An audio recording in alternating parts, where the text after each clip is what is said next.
देखिए, आपका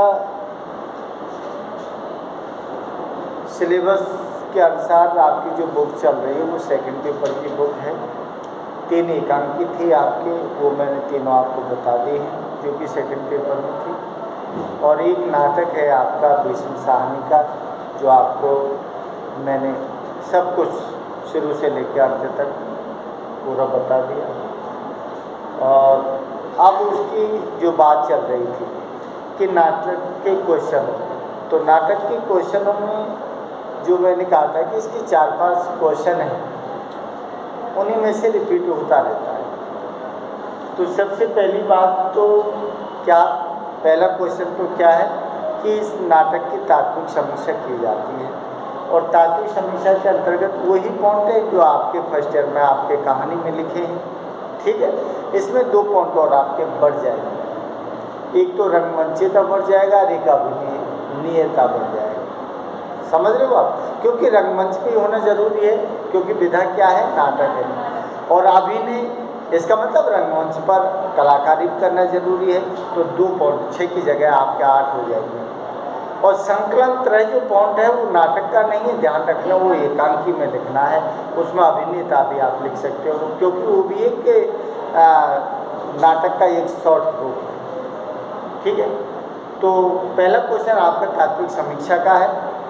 और दूसरा क्वेश्चन जो है आपके क्या है, नाटक का उद्देश्य जो है लिखा है। तो कल मैंने आपको जो बताया, जो 8, 10, 12 आपको पॉइंट लिखाए थे, उन पॉइंटों को आप याद रखें, ठीक है। क्योंकि नाटक लिखा है, चाहे हम पढ़ रहे हो, आप पढ़ रहे हो, हम पढ़ा रहे हैं, तो इसके पीछे भी एक आपका भी उद्देश्य है, हमारा भी पढ़ाने के पीछे कोई उद्देश्य है, समझ लो आप। तो बगैर उद्देश्य की कोई काव्य रचना नहीं लिखता है। तो भीष्म साहनी में किस परिवेश को लेकर ये लिखा है, किन चीज़ों को मतलब बताने का प्रयास किया है, वो सारी चीज़ें उद्देश्य के अंतर्गत हैं। तीसरा क्वेश्चन मैंने हनुष के चरित्र चित्रण, क्योंकि हनुष केंद्र पात्र है।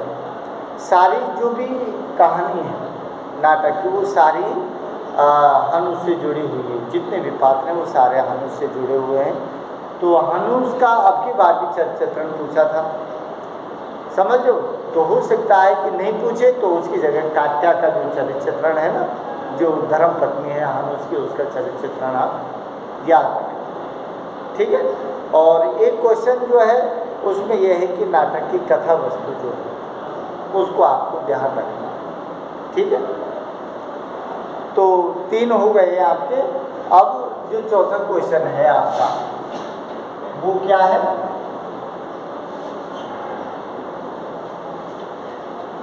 कात्या का चरित्र चित्रण। कात्या का चरित्र चित्रण। कात्या कौन थी? हाँ, उसकी धर्मपत्नी। अब वो देखिए, जब तक हम किसी चीज़ के विषय में नहीं जानते, किसी व्यक्ति के विषय में नहीं जानते हैं, तो हम उसका चरित्र चित्रण नहीं कर सकते। लेकिन जब हम जान जाते हैं तो अब हनुष कौन था, क्या कात्या कौन थी, पादरी कौन था, यांका कौन थी, जैकब कौन था, एमिल कौन था, सारी चीज़ों की जानकारी हो गई आपको। तो फिर उनके चरित्र से संबंधित जो गुण दोष हैं ना, उनके बारे में लिखना भी कोई बड़ी बात नहीं होती। तो सबसे पहले यहाँ कात्या जो है वो क्या है कि हनुष की धर्म पत्नी है, ठीक है। अब जो बात आती है कि सबसे पहले तो क्या है वो, एक कुशल क्या है, गृहिणी है। कुशल क्या है, गृहिणी है, कुशल, लेकिन ये मात्रा नहीं, गृहिणी है कुशल। उसके बाद में क्या है कि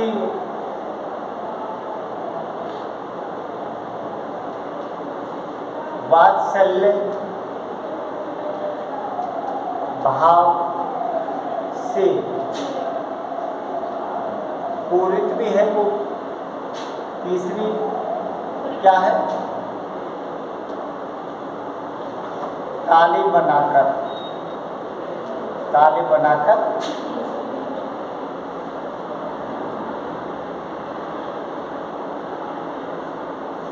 खर्चा,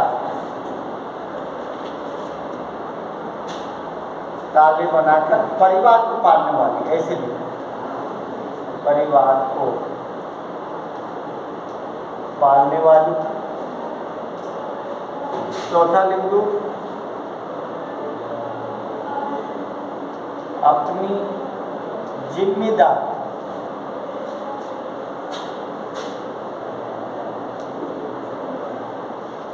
अच्छी तरह से निभाना।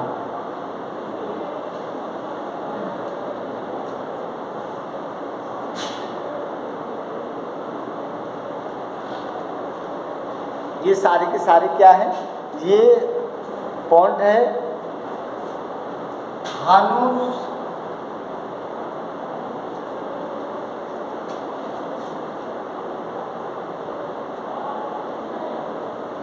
प्रेरणा देने वाले।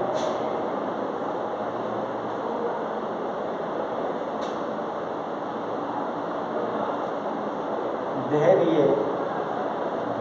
साहस से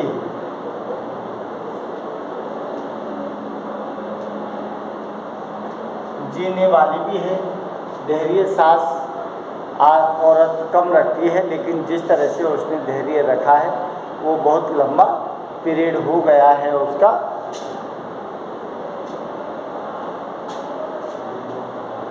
और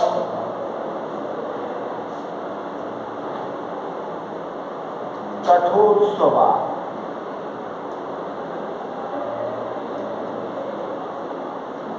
कठोर स्वभाव वाली भी है वो।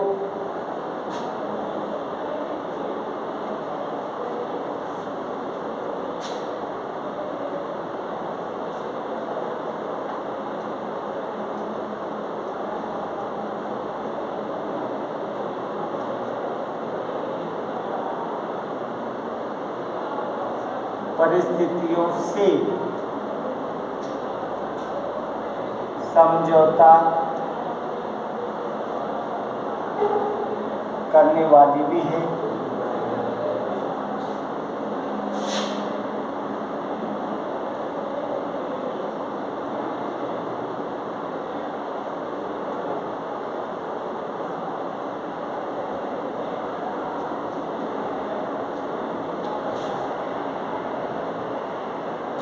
क्या है,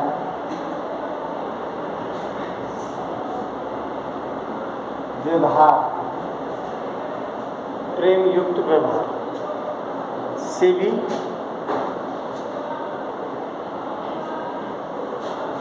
और 9 हो गए तो लास्ट में लिख देना, एक निष्कर्ष लिख देना, क्योंकि सब पॉइंटों के बाद में एक पॉइंट जो है वो निष्कर्ष लिख के उसका एंड किया करो। लेकिन इन पॉइंटों से पहले भी मैंने आपको कहा था कि ये पॉइंटों को लिखने से भी पहले इस जगह भूमिका है। भूमिका, बगैर भूमिका के लिखोगे आप, सीधा पॉइंट मत लिखिए, सीधा पॉइंट मत लिखिए।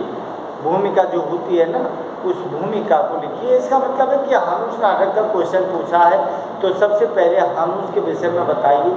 तो इसमें साहनी ने जो लिखा है हानुस क्या है, किस विषय को लेकर बातचीत बताइए। तो कथा वस्तु को एक संक्षिप्त रूप जो है 3 अंकों का थोड़ा थोड़ा सा लिख के आपको 8-10 लाइन में उसकी भूमिका बनानी है। उसके बाद में आपको इन पॉइंटों को जमाना है, उसके बाद में लास्ट में आपको निष्कर्ष रखना है। तो फिर आपको कहीं भी कोई दिक्कत नहीं होगी और क्वेश्चन भी अच्छा बनेगा। दूसरी बात, मार्किंग जो होती है वो भी आपको अच्छी मिलेगी। तो देखिए, अब ये जो पॉइंट हैं, इन पॉइंटों में कोई ऐसा है कि सब ये हमारी समझ से बाहर है कोई भी पॉइंट ऐसा लग रहा हो आपको कि ये हमारी समझ से बाहर है तो आप बताइए, क्योंकि बताओगे नहीं जब तक कोई चीज़ समझ नहीं आएगी। या तो फिर मैं ये समझूंगा कि भाई आप वास्तव में ही सब कुछ जानते हो, क्योंकि नाटक आपके सामने मैंने सब कुछ बता दिया है शुरू से लेकर अंत तक। तो पॉइंट भी ऐसे हैं कि उनमें आप धड़ल्ले से लिख सकते हो। और नहीं आ रहा है कोई पॉइंट तो फिर उसके विषय में आप मेरे से पूछ लीजिए कि ये पॉइंट नहीं समझ आ रहा, कोई समस्या हो तो बताओ, नहीं आगे बढ़ूँगा फिर। है किसी पॉइंट को लेकर? है? हाँ भाई, हाँ भाई चल दे। हैं? कोई नहीं, नहीं है कोई बता दे, है तो अब से। अच्छा देख ले, खा तो यूँ कहीं कि है ही ना है, और बता तो बोल पहले ही बता दे। तो बोलो ना, मैं यही तो कह रहा हूँ कि आप बोलोगे नहीं, कहोगे नहीं, तो हमें कैसे पता लगेगा कि कौन सी चीज़ इनके समझ नहीं आ रही। एक बात बताओ, पहली बात तो ये कि कुशल गृहिणी, कुशल गृहिणी, पहली बात तो ये कि गृहिणी का अर्थ क्या है, ये दिमाग में बैठा बताओ। गृहिणी क्या है? सबसे पहली बात तो ये है कि गृहिणी क्या है उसको समझो, जब भी तो बाकी चीज़ समझ आएगी। गृहिणी का मतलब जानते हो? नहीं जानते, जब भी तो समझ नहीं आया है। भाई आपकी माँ आपके घर में जो है घर को संचालन करती है, तो जो अच्छी तरह से घर को चलाती है, समझ लो, ये नहीं कि बर्बादी करती हो, समझ लो आप। अरे घर को चलाने के लिए बहुत अच्छे गुण चाहिए, जब जाके घर आगे बढ़ता है। तो ये कुशल गृहिणी है, घर को कैसे चलाना है वो अच्छी तरह से जानती है। लेकिन जो आपने बात पढ़ी थी कि हनुष की पारिवारिक स्थिति का जो चित्रण किया था, उसका परिवार तनाव के बीच से गुजर रहा था। आए दिन वही कात्या, हनुष, पादरी तीनों में संवाद होता रहता था आपस में। जैसे आपने सुना था, शुरुआत में मैंने बताया था कि कात्या ये कहती कि मैं ऐसे पति को पति नहीं मानती जो घर का खर्चा नहीं चला सकता, समझ लो। तो वो कुशल गृहिणी है, वो समझती है कि घर को कैसे चलाना है। हनुष उस बात को नहीं समझ रहा है। हनुष को तो एक ही दिमाग में भूत सवार है कि मुझे घड़ी बनानी है। अरे ठीक है, तुझे घड़ी बनानी है तो कोई बात नहीं, लेकिन उसके साथ में घर की जिम्मेदारी है, उनको भी तो निभाना है? और उनको नहीं निभाना है तो फिर काय का पति है। पादरी जो उसका जेठ है, बड़ा भाई है हनुष का, उससे भी वही कहती है कि आप समझाइए अपने बड़े भाई को, छोटे भाई को। आपने ही उसको सिर पे चढ़ा रखा है, क्योंकि अगर आपने उसको अपना मकान उसके नाम नहीं किया होता तो आज वो अपनी भूमिका अच्छी तरह से निभाता और ताले बनाकर घड़ी बनाने का शौक नहीं करता। जो परेशानी हो रही है सब हनुष की वजह से हो रही। तो पादरी क्या कहता है कि आप इस तरह से मत बोलिए, हनुष जो काम कर रहा है वो एक दिन बहुत बड़ा आदमी बनेगा, तुम्हारी सारी गरीबी दूर हो जाएगी। बोलो वो गरीबी कब दूर होगी, वो समय तो मैं तो 13 साल हो गए सुनते सुनते, आज तक नहीं सुन रही हूँ। आगे कितना समय लगेगा उसकी भी मैं नहीं कह सकती, लेकिन कितने हुनरमंद, कितने बुद्धिमान लोग आए इस दुनिया में, उन पर तो घड़ी बनी नहीं है आज तक, और हनुष घड़ी बना देगा। मैं कुछ नहीं जानती कि सुबह से लेकर शाम को, सुबह बीत गया तो शाम को नहीं, शाम को बीत गया तो सुबह नहीं। जिस आदमी को ये पता नहीं कि आज मेरे बच्चे क्या खाएंगे, आटा है कि नहीं, सब्जी है कि नहीं, क्या कुछ भी नहीं, तो फिर ऐसे आदमी को पति कैसे कहूँ? तो उसको जिम्मेदारी है अपने घर की। बाप मतलब वो निकल गया नालायक, तो माँ कहीं से भी करके अपने बच्चों का पेट पालन करती है, चाहे किसी से उधार लाए, किसी से कर्जा लाए, किसी से कुछ भी करे, लेकिन माँ की ममता होती है। तो माँ की ममता जो है वो अच्छी तरह से निभाना जानती है। वो ये कहती है कि बस मैं और कुछ नहीं चाहती, मैं ये चाहती हूँ कि घड़ी बनाइए, आपका शौक़ है, लेकिन साथ में आप जो कुफल साज का काम कर रहे हो, जो ताले बनाने का काम कर रहे हो ना, वो भी आप चलाते रहिए। 10-5 ताले भी अगर बन गए और वो बाज़ार में जाकर मैं बेच के आऊँगी और उनसे जो पैसा मिलेगा ना, उनसे मैं खर्चा चला लूँगी। तो माँ की जिम्मेदारी होती है घर को चलाना, अच्छा तो इसीलिए वो क्या है, एक कुशल गृहिणी है। गृहिणी होती है जो घर को चलाने वाली होती है ना, वो गृहिणी है। तो यहाँ घर को चलाने वाली कौन दिखाइए, कात्या, जो हनुष की गर्म पत्नी है। समझ आई बात? कैसे चलाती है, कैसे दुख पाती है, वो सारी राम कहानी है जो मैंने आपको पहले बता दी है। और बता, और कोई पॉइंट बता, नहीं समझ आ रहा है? और सारे पॉइंट क्लियर हैं? फिर ये मत कहना ये समझ नहीं आया है। भाई सारे के सारे कहीं भी कोई दिक्कत नहीं है किसी भी पॉइंट में। अगर पॉइंट में दिक्कत हो तो मुझे बताना कभी भी। कुशल गृहिणी है, वात्सल्य भाव से पूरे तैयार। सीधी बात है, आज वात्सल्य भाव अपना जो माँ का अपने संतान विषय प्रेम होता है, वात्सल्य भाव होता है। जो देख रहे हो तुम, यांका की प्रति भी है, बेटा है जाड़े में कपड़ों के अभाव में ठिठुर के मर गया, तो वात्सल्य भाव भी तो झलक रहा है उसका। ताले बनाकर परिवार का पालन करने वाली, इसका मतलब बनाता तो हनु से ताला, लेकिन उन तालों को बेचकर परिवार का पालन पोषण करती है, अपनी जिम्मेदारी निभाती है, घर को कैसे चलाना है, कैसे बच्चों को पालना है, समझ लो। और क्या है, अपनी जिम्मेदारी को अच्छी तरह से निभाना। इसका मतलब कि एक जो कुशल गृहिणी है वो जानती है इस बात को कि घर की जिम्मेदारी क्या होती है और घर की जिम्मेदारियों को कैसे निभाया जाता है। आदमी की भी जिम्मेदारी बनती है, लेकिन आदमी लापरवाह हो जाए और माँ भी लापरवाह हो जाए तो फिर तो बड़ी दिक्कत हो जाएगी, फिर तो गृहस्थी कभी पार नहीं हो सकती।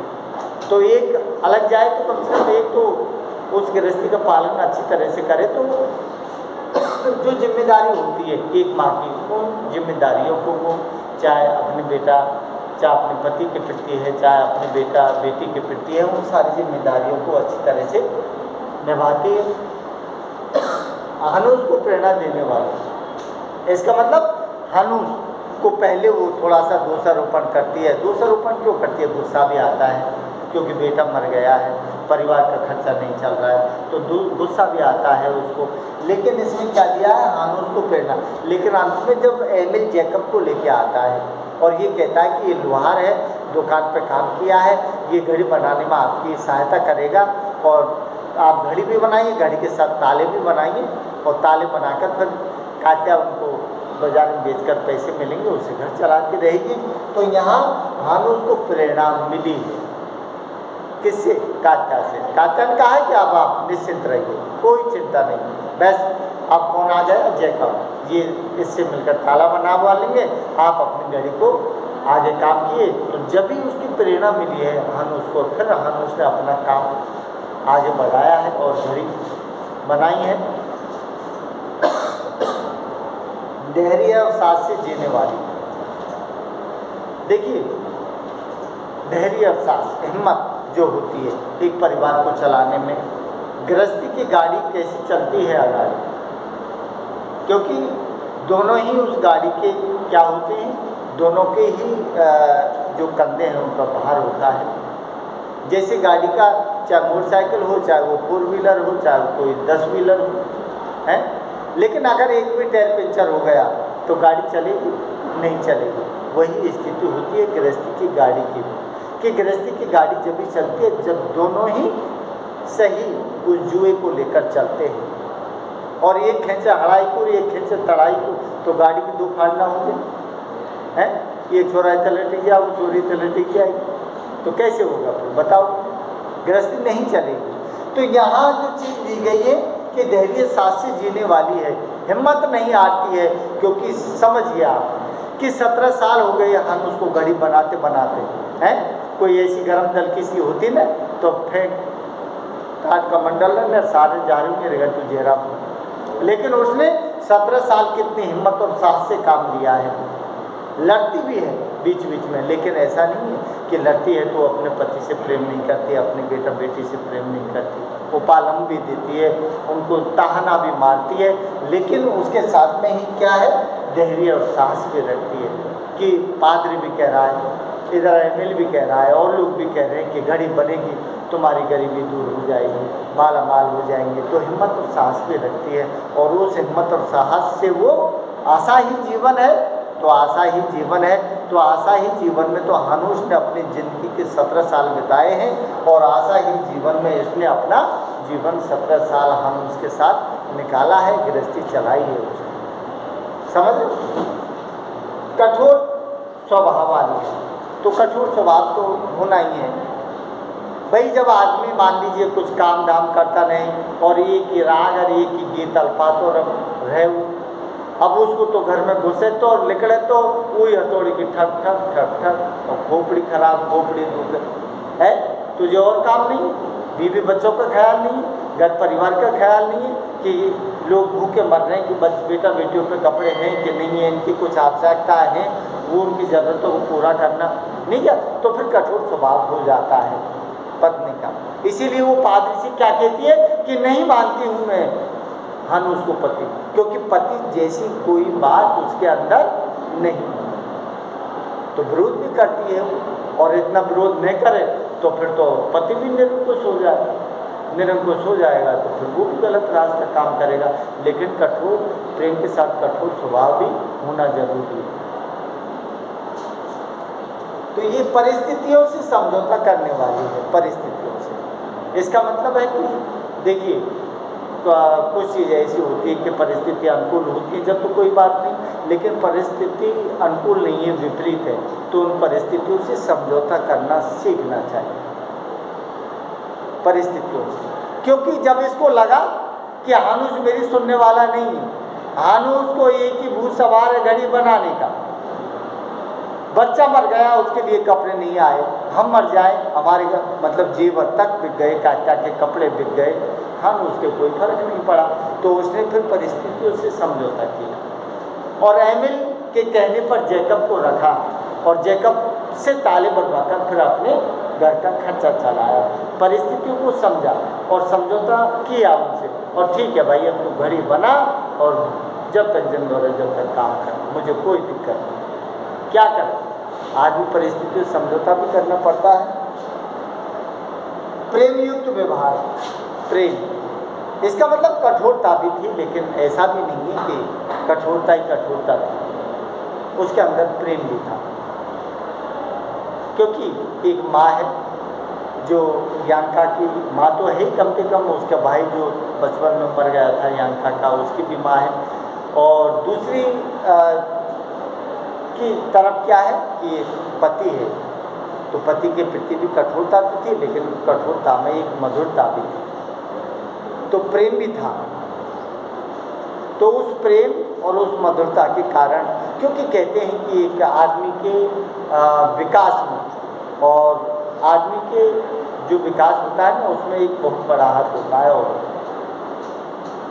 मार्गदर्शन के रूप में औरत भी उसका सहायक बनकर साथ चले और उसको मार्गदर्शन करे, उसकी जो चीज़ें हैं उनको समझे और समय समय पर उसको थोड़ा सा गाइड के रूप में मिल जाए या उसको आत्मविश्वास को बढ़ाने में सहायता मिल जाए तो आदमी बढ़ जाता है आगे। तो यहाँ हनुष ने भी जब भी घड़ी का काम मन से किया है जब काका ने लड़ाई झगड़ा करना बंद कर दिया, बोल ठीक है आज से मैं फ्री हूँ और आप भी मेरी तरफ से फ्री हो, क्योंकि आप जैकब आ गया है और जैकब अब ताला बनाएगा, आप अपनी घड़ी को बनाइए। तो हनुष खुश हो जाता है और खुश होने के बाद फिर अपनी घड़ी को वो बनाने का काम करता है। एक दिन मतलब विश्व की पहली घड़ी बनाता है जिससे राज दरबार में सम्मान होता है, 1000 मोहर सर्पी मिलती है और राज दरबार में पद मिलता है। लेकिन साथ में ही कठोरता का, राजा की कठोरता के कारण उसको बेचारे को दंड भी दिया जाता है, जिसकी कथा मैंने आपको सब बता दी है। ठीक है, आ गए सारे समझ, कोई दिक्कत नहीं।